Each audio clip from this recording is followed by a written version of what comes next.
This is part 87 of ASP.NET MVC tutorial. In this video, we'll discuss obtrusive and unobtrusive JavaScript. If you have been following along with this ASP.NET MVC tutorial, to enable client-side validation in an ASP.NET MVC application, we need to turn on two keys within the web.config file. We need to set client validation enabled to true and unobtrusive JavaScript enabled to true. So first let's understand what we mean by unobtrusive JavaScript. First, let's look at an example that uses obtrusive JavaScript, and we'll see how to convert that obtrusive JavaScript to an unobtrusive JavaScript. When we navigate to this edit view, notice that we have a save button here. Now let's say, for example, when I move my mouse over this save button, I want to change the background color of the button to red, and when I move the mouse away from that button, we want the color to be gray. Let's see how to achieve that using obtrusive JavaScript. So let's flip to Visual Studio. Let's open up this edit view, and then we are going to write some JavaScript code. So let's include a script tag, set the type equals text/JavaScript and language to JavaScript. So we are going to write some JavaScript here. So I'm going to write a function. You can give it any meaningful function name. I'm going to call this mouse over, and then to this function I'm going to pass a control ID. So what is this function going to do?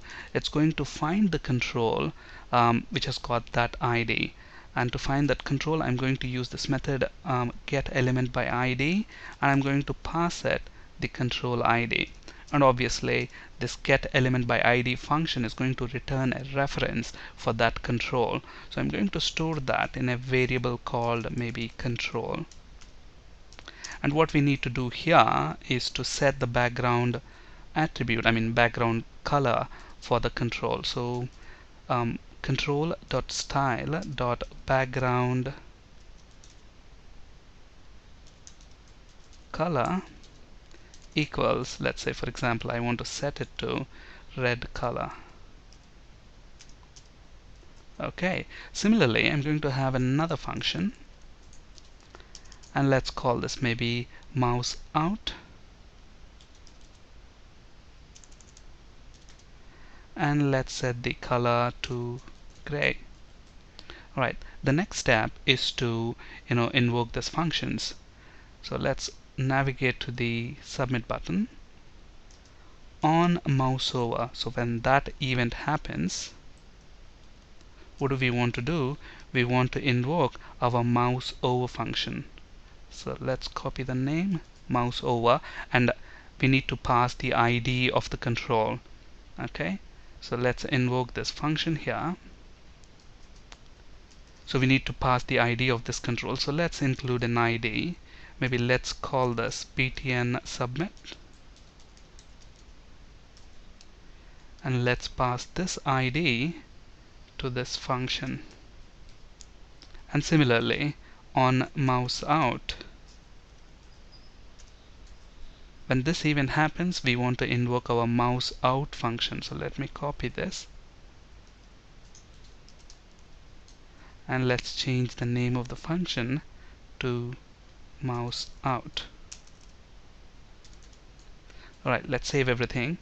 Let's go back to our edit view and reload this.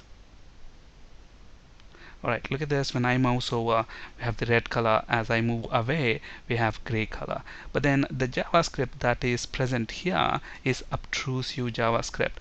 Look at this. This JavaScript code is now intermingled with the HTML markup that we have. So the structure of our website, the HTML markup and the behavior, both of them are intermingled. Let's see how to convert this obtrusive JavaScript into an unobtrusive JavaScript. Okay, first of all, the first step is to add a JavaScript file. So let's add a new item. Let's add a JScript file, and let's call this maybe custom JavaScript. You can give it any meaningful name you want. And then within this JavaScript code, JavaScript file, we are going to write some JavaScript code. We're going to convert this JavaScript code, this obtrusive JavaScript, into unobtrusive JavaScript, and we're going to make use of jQuery for that purpose. Okay, so we're going to write some jQuery code here. So let me drag and drop this jQuery file. Alright, so dollar function. So what do we want to do? We want to find a control that has got an ID of btn submit. Okay, in jQuery the ID selector is pound symbol, so let's include the pound symbol, and the ID of the control is btn submit. So find that control, and then once you find that control, mouse over. So when this event occurs, what we want to do, we want to execute another function. Okay, so what do we want to do basically? We want to change the background color of this button. So button submit dot, I am going to use CSS function for that, and we can specify any CSS property style that we want. For example, I want to change here background color. So background color, I want to set that to red. Okay, so let's make a copy of this one. Similarly, when mouse out event happens, what do we want to do? We want to change the background color to gray. Okay, so we have included some JavaScript code here, jQuery code basically, that's present in an external file right now. Look at that, we have separated the JavaScript. Okay, so obviously, find this control, and then when mouse over event happens, change the background color to red. And similarly for this control, when mouse out event happens, change the background color to gray. Okay, so the behavior is present in this JavaScript file now. Alright, now the next step is to actually reference this JavaScript file within our edit view. So let's go back to the edit view and then drag and drop this custom JavaScript file, and let's change this to use the tilde syntax. So tilde indicates the root directory of the project. Within the root directory we have scripts folder, and then we have custom JavaScript, and that's what this path says. Alright, so since we have the JavaScript code now present in a separate file, we can get rid of this JavaScript code that's present within the view. So let's go ahead and delete this, and we can also delete whatever code we have here. Look at this, here we are hooking up the function with its event. We can get rid of this as well. Alright, so let's save this. Let's go back to our view and reload this, and the behavior should be the same. On mouse over, red color; on mouse out, we have gray color. But then look at this, on our view now we don't have any traces of JavaScript. It's clean HTML markup.